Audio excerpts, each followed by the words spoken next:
셀트리온 화요일 마이너스 0.66% 하락, 제약은 마이너스 0.75% 하락세를 보였습니다. 두 종목 모두 아래쪽에 꼬리를 단 음봉의 모습으로 마감이 되었습니다. 외국인들은 62억의 매도, 기관들도 97억의 매도를 보였습니다. 제약도 외국인들은 16억의 매도, 기관들은 0.6억의 매도를 보였습니다. 두 종목 모두 현재 거래량의 증가가 없는 상황이죠. 이에 따라서 지루한 등락 과정이었다고 볼 수 있겠습니다. 특히 셀트리온의 거래량은 이번 주 들어서 월요일, 화요일 지난주보다 더 줄어드는 모습이 나타나고 있습니다.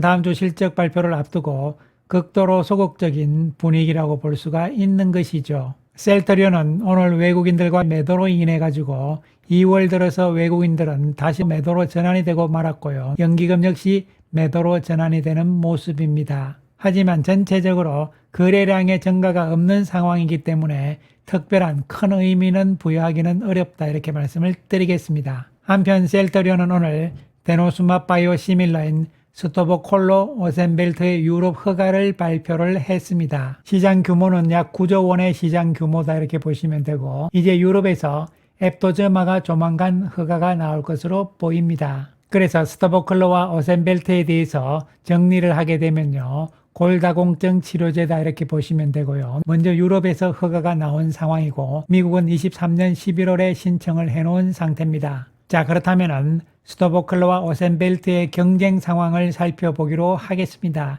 현재 유럽에서 승인이 나와 있는 것은 산도스가 이미 작년 5월 달에 승인이 나와 있고요. 삼성바이오에서도 승인이 나왔습니다. 유럽에서는 산도스가 퍼스트 무브가 되고요. 그 다음에 삼성과 셀트리온이 큰 시차는 없는 것이다, 이렇게 볼 수 있겠습니다. 미국의 역시 퍼스트 무브는 산도스 거가 되는 것이고요. 두 번째로 삼성바이오는 미국에서 승인이 나와 있는 상태죠. 그래서 유럽, 미국 모두 산도스가 퍼스트 무브가 되는데요. 사실 미국에서는 퍼스트 무브가 별로 의미가 없잖아요. PBM과의 관계가 가장 중요한 것이고요. 그리고 유럽에서는 셀트리온이 퍼스트 무브는 아니지만 셀트리온의 유럽 입지를 봤을 때는 유럽 시장에서는 해볼만 하다, 이런 관점이고요. 특히 삼성과 비교를 해본다면은 암젠과의 소송에서 셀트리온이 합의가 됐죠. 그래서 소송이 종료가 된 상태고, 삼성 쪽은 아직 진행 중인 상황이긴 합니다. 굳이 따진다면은 소송건 때문에 출시 측면에서는 삼성보다는 셀트리온이 유럽에서 먼저 출시될 가능성이다, 이렇게 볼 수 있는 것이죠.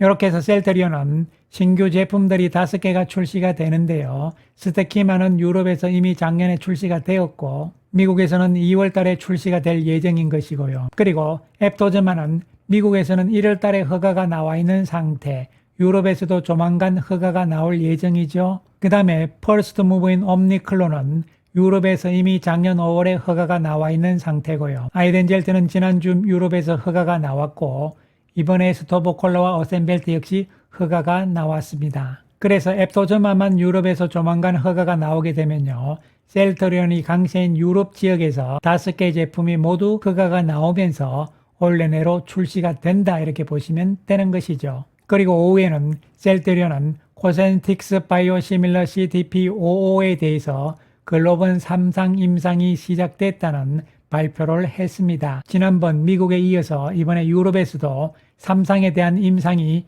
승인이 났기 때문에 이제 유럽, 미국 모두 글로벌 임상으로서 본격적인 임상 3상이 시작이 되었다, 이렇게 보시면 되는 것이죠. 코센틱스는 인터루킨 억제제가 되는 것인데요. 시장 규모는 우리 돈으로 약 8조 5천억 정도다, 이렇게 보시면 되겠습니다. 미국에서는 29년 1월 달에, 유럽에서는 30년 7월 달에 물질 특허가 만료될 예정입니다. 현재 셀트리온의 자가면역 질환 치료제들을 보시게 되면요, 기존에 나와 있는 램시마, 유플라이마, 진펜트라, 램시마 SC까지는 TNF-알파 억제제가 되는 것이고요. 그 다음에 스테키마, 앱도즈마, 코센틱스는 인터루킨 억제제가 되는 것이죠. 자가면역 질환 치료제가 여러 영역에서 많다, 이렇게 생각을 하시면 되는 것인데요. TNF-알파 억제제들은 1세대 치료제다, 이렇게 보시면 되고, 인터루킨 쪽은 2세대 치료제다, 이렇게 생각을 하시면 되겠습니다. 코센틱스에 대해서 정리를 하게 되면요.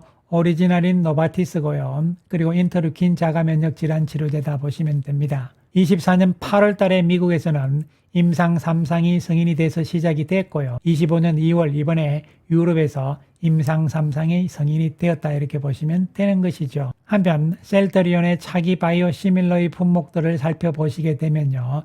2030년까지 22개 제품이 나올 것이다. 현재 11개에서 추가적으로 11개가 더 나와야 되는 것이잖아요. 현재 3개가 나와 있는 상황이고 나머지 8개 제품에 대해서는 아직까지는 발표가 안 되고 있는 상황이죠. 순차적으로 발표가 될 것으로 보입니다. 발표된 차기 바이오 시밀러 3개 제품을 보시면요.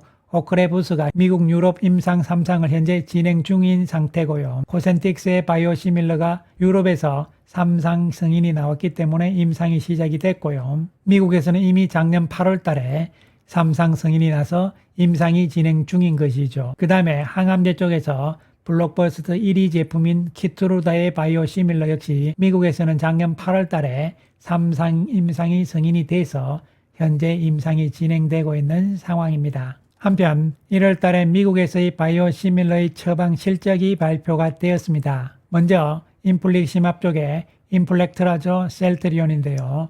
27.3%의 시장 점유율을 그리고 셀트리온의 항암 치료제 트룩시마는 31.5%의 시장 점유율을 유지를 합니다. 12월에 비해서는 소폭의 감소세를 보인 것이죠. 그리고 셀트리온의 허주마는 1.4%의 시장 점유율을 유지를 하면서요. 약간의 감소세였고 중요한 것은 베그젤마인데요. 베그젤마가 4개 제품 가운데서 가장 늦게 출시가 됐습니다만요. 시장 점유율이 6.7%까지 올라오고 있는 상황입니다. 유럽에서도 시장 점유율이 크게 올라오면서 1위를 기록을 했잖아요. 미국에서도 성장세는 빠르다 이렇게 볼 수 있는 것이죠. 그리고 미국 시장에서 유플라이마는 여전히 큰 진전이 없습니다. 시장 점유율 0.3%에 불과하다 이렇게 보시면 되는 것이죠. 미국에서 각 제품별로 점유율 추이를 살펴보게 되면요. 인플렉트라는 24년부터 큰 변화 없이 안정적인 움직임을 보여주고 있고요. 호주만은 여전히 1%대에서 큰 변화 없는 상황이 역시 이어지고 그리고 트룩시마와 베그젤마의 상황을 살펴보게 되면요.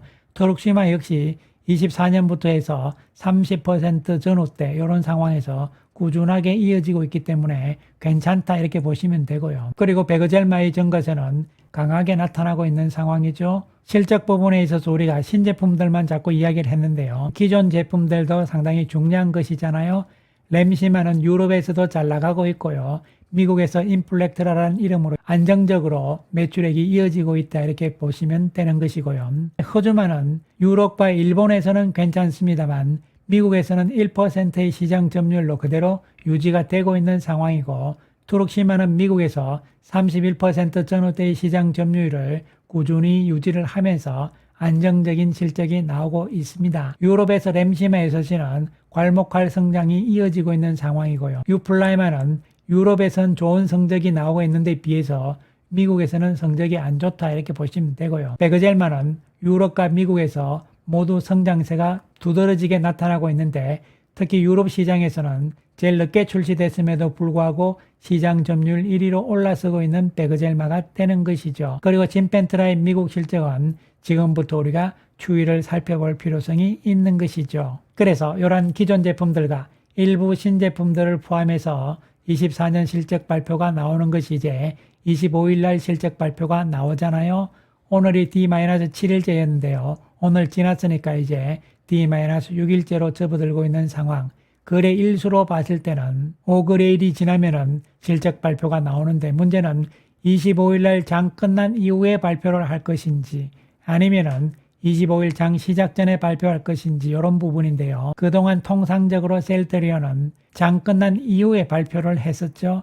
그래서 이번에도 장 끝난 이후에 발표하지 않을까 하는 추측을 해볼 수 있는 것이죠. 이번 실적 발표에서 우리가 중요하게 눈여겨봐야 되는 부분들은요. 사실 매출액에 대해서는 24년에 시장 예상대로다 이렇게 보시면 되고요. 영업이익에 대해서도 5천억대를 유지를 해준다면 별 문제 없다 이렇게 볼 수 있는 것이고요. 중요한 것은 이제 25년에 대한 전망치라고 보시면 되는데요.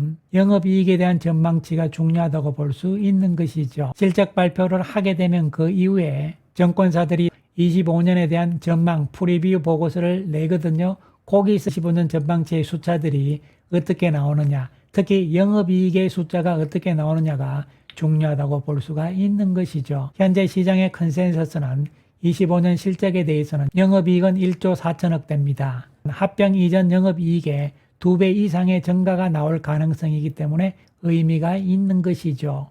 이에 따라서 EPS 역시 합병 이전 3,639원대에서요 5,500원대로 올라간다는 것은 큰 폭의 이익가치 성장이기 때문에 25년 실적에 대한 기대감은 주가에 반영이 돼야 되는 것이죠. 그러한 과정들은 어쨌든 실적 발표 이후부터 진행이 될 것으로 예상을 해볼 수 있겠습니다. 실적에서 가장 중요한 것은 역시 짐펜트라에 대한 실적이라고 보시면 되는 것이죠. 짐펜트라에 대한 컨센서스 현재 나와 있는 것은 25년에 약 3,371억의 매출액을 전망을 하고 있는 상황입니다. 그리고 25년 올해 발표된 자료들의 컨센서스는 25년 짐펜트라의 매출액은 2,366억 원으로 전망을 하고 있는 것이죠. 기대치가 상당히 낮춰진 것이기 때문에 이번 실적 발표에서 짐펜트라의 실적에 대한 실망감 이런 부분들은 주가에 별 영향을 안 줄 것이다 이런 측면이고, 이 낮아진 전망치보다 더 좋은 결과가 만약에 나와준다면은 앞으로 주가에도 긍정적으로 작용을 할 수가 있는 것이죠. 어쨌든 그런 상황은 조금 더 시간을 두고 우리가 추이를 볼 수밖에 없는 것이고요. 그래서 이제 실적 발표를 앞둔 시점에서 주가의 움직임은 여전히 소강 국면이 지속될 수밖에 없는 상황이다. 결국은 실적 발표가 된 이후 주가의 방향성이 결정이 될 것으로 보이고, 발표 이후 일시적인 후유증으로 인해서 주가의 하락은 있을 수 있겠지만 시간이 지나면 지날수록 저평가의 개념은 작용할 것으로 보입니다. 시간을 조금 더 길게 보면서 우리는 대처를 할 필요성이 있다는 말씀 드리겠습니다. 감사합니다.